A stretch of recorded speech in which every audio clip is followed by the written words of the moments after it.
कृष्ण माखन चोर। भगवान श्री कृष्ण बचपन में बहुत शरारती थे। उन्होंने अपने बाल्यपन में कई बार माखन की चोरी की है।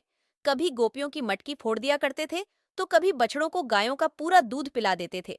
गोकुल की गोपियां चाहकर भी प्यारे से नटखट कृष्ण को डांट नहीं पाती थीं, क्योंकि उनकी शरारतों को देखकर उन्हें दुलारने का मन करता था। कान्हा ने ऐसी ही लीलाओं से माखन भी चोरी की थी।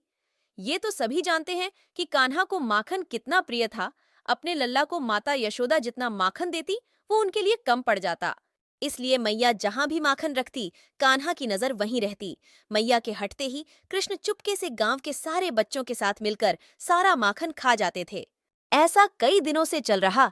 यशोदा मैया को कुछ समझा नहीं आ रहा था कि माखन जा कहाँ रहा है। उन्हें कुछ तरकीब सूझी। एक दिन मैया ने चुपके से माखन से भरे छोटे छोटे घड़ों को रस्सी के सहारे ऊपर टांग दिया। लेकिन कृष्ण की नजरों से क्या छुप सकता है। उन्होंने मैया को माखन रखते हुए देख लिया।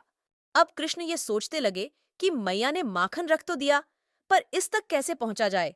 काफी ज्यादा सोचने के बाद उन्होंने सारे मित्रों को इकट्ठा किया और बोले, सभी एक घेरा बनाओ, उसके ऊपर चढ़कर माखन निकला जाएगा। जैसे कृष्णा ने कहा, सभी ने वैसा ही किया और इस तरह से नटखट कृष्ण और उनके सारे दोस्तों ने मिलकर पूरा माखन चट कर दिया। जब मैया ने देखा कि फिर वही हुआ, तो उन्होंने ठान लिया कि आज मैं देखकर ही रहूंगी कि माखन की चोरी कौन करता है। इतना कहकर वह माखन को मटकी में रखकर ऊपर टांग देती हैं और छुपकर देखने लगीं। कुछ ही देर में कान्हा अपने दोस्तों के साथ वहां पहुंच जाता है। ये देखकर मैया को पूरी बात समझ में आ गई कि अब तक चोरी कौन कर रहा था। सभी वहां माखन लूटकर खा ही रहे थे।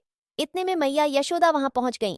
मैया को देखते ही सभी बच्चे वहां से भाग गए, लेकिन श्री कृष्ण मटकी की रस्सी पकड़कर वहीं झूल रहे थे। मैया ने आकर अपने लल्ला को नीचे उतारा और प्यार से डांटते हुए कहा, अच्छा, तो तुम हो वो माखन चोर जिसने मुझे इतना परेशान किया है। कृष्ण मैया को देखकर हंसने लगे और बोले, मैया मैं नहीं, माखन खाइयो। इस पर मैया बोली कि अपनी ही मैया से झूठ बोलते हो लल्ला। कन्हैया की भोली सी सूरत देखकर और उसकी प्यार भरी बातें सुनकर मैया ने कृष्ण को अपने गले से लगा लिया और बोलने लगी, मेरा प्यारा नटखट माखन चोर। बस उसी दिन से श्री कृष्ण को प्यार से माखन चोर कहकर बुलाया जाने लगा।